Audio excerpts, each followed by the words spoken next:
Welcome to The Explainer. I am absolutely thrilled you're here today because, well, we are about to embark on a highly rigorous, honestly super enthusiastic analysis of what I consider to be one of the most fascinating primary texts documenting a complex metropolitan transit journey.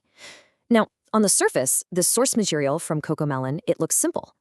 But as we're going to see, it actually offers a profoundly detailed anatomical breakdown of urban infrastructure, mechanical engineering, and even microsociology. We're going to deconstruct this journey piece by piece to uncover the hidden dynamics of the modern daily commute. And this brings us to the central question driving our entire explainer today. What really happens when we travel all through the town? I mean, it's a phrase we hear repeated throughout our source data, but what does it actually mean for the machine? And maybe more importantly, what does it mean for the passengers inside it?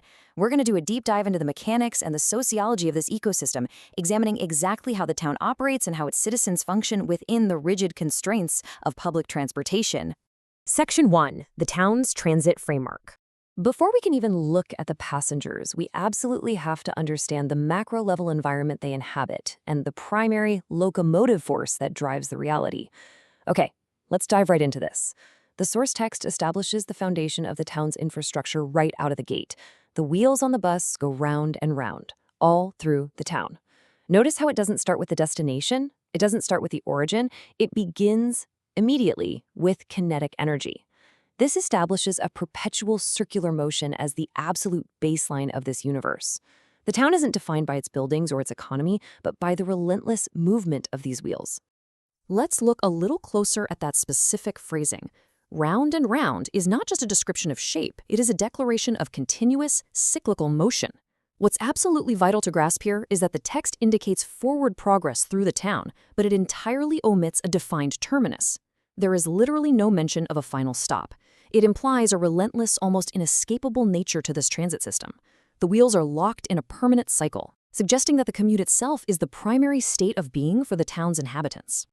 Moving on to Section 2, Mechanical Systems and Operations.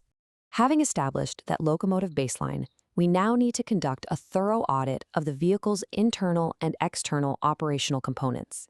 And wow, this brilliantly illustrates the strict operational logic of the transit machine. Our text provides a highly strict operational matrix here. We have 5 primary mechanical components: the doors, the wipers, the signals, the horn, and the motor. Next to them, we see their corresponding outputs: open and shut, swish, blink, beep, and vroom. So what we observe here is a highly predictable, binary, and repetitive functionality. The machine operates strictly within parameters of cause and effect, completely devoid of variation. The doors, they don't hesitate, they simply open and shut. The engineering is flawlessly robust, prioritizing utility over nuance. But as we dug deeper into the data of these mechanical outputs, we discovered a truly fascinating structural motif underlying the entire system. And that motif is the number 3. Almost every single auditory and mechanical response in this ecosystem occurs in precise triplets. It's literally a mathematical constant woven into the very fabric of the bus. We call this the rule of 3 in mechanical output. Think about it. The wipers don't just swish, they go swish, swish, swish. The signals go blink, blink, blink. The horn goes beep, beep, beep. The motor goes vroom, vroom, vroom. This rigid rule completely governs the town's transit system, acting as a rhythmic, predictable framework for the entire commute. It's almost like a metronome for the city, you know? A relentless 3-beat time signature that keeps the urban infrastructure moving in perfect mechanical synchronicity. Now for Section 3, the human ecosystem on board. Because a machine is only half the story, right? We're now going to transition our focus from the cold, rhythmic machinery to observe the biological organisms interacting within the bus's enclosed environment. Based on the primary text, we can do a comprehensive demographic breakdown of the bus's population data. The source explicitly identifies 4 distinct biological cohorts sharing this space. First, we have the general collective designated as people. Then, the text drills down into a specific familial unit, segmenting them into 3 subdemographics: babies, mommies, and daddies. These are the active participants in our transit ecosystem. So you might be wondering, how do these organisms interact with the machine? Well, the text tells us exactly how. The people on the bus go up and down. This is a profoundly interesting sociological observation. The general people category is physically manipulated by the transit system. While the bus moves horizontally all through the town, the humans inside are stripped of their horizontal agency and forced into a literal, jarring vertical binary of up and down. Their physical experience is entirely dictated by the suspension and the momentum of the vehicle they are essentially trapped within. Now, what's really interesting here is how the different subdemographics verbally respond to this environment. The babies express distress, wah, wah, wah. The mommies attempt to suppress this distress and offer comfort, shh, shh. Notice what's happening. The biological organisms have actually adopted the mechanical rule of three. The humans are literally mirroring the wipers and the signals.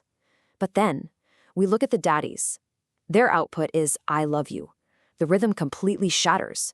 The rule of three is broken entirely, replaced by a complex, unstructured emotional output.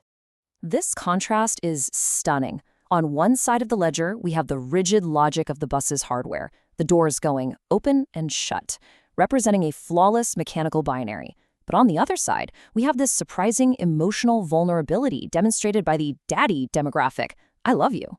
This perfectly encapsulates the core tension of the text, man versus machine. It really highlights the struggle of retaining complex human warmth within a cold, repetitive, and geometrically rigid urban infrastructure. Which brings us to Section 4, the cyclical nature of transit.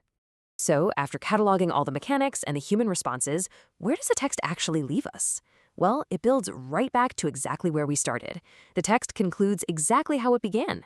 The wheels on the bus go round and round, all through the town. After all the swishing, the beeping, the crying, and the expressions of love, the primary locomotive force overrides it all. The reprise of this quote signifies that the journey is never truly over. So the absolutely crucial point here is this. We are looking at a perpetual loop. The mechanical actions of the bus and the human actions of the passengers are inextricably bound to the unending rotation of the wheels. Why does this matter? What should you actually take away from this? It tells us that the commute is a fixed, inescapable routine in the urban landscape of this town. It binds man and machine together in an infinite loop of daily existence. The people will always go up and down as long as the wheels go round and round. Which leaves us with one final, lingering question to end our explainer today. A question that really challenges our understanding of our own routines. Will the wheels ever truly stop going round and round? If the text offers no destination, perhaps the transit itself is the entire point. I highly encourage you to ponder the hidden depths of your own daily commute the next time you step on a bus, and ask yourself what rhythms are guiding your journey. Thank you so much for joining me for this deep dive into the underlying mechanics of our world.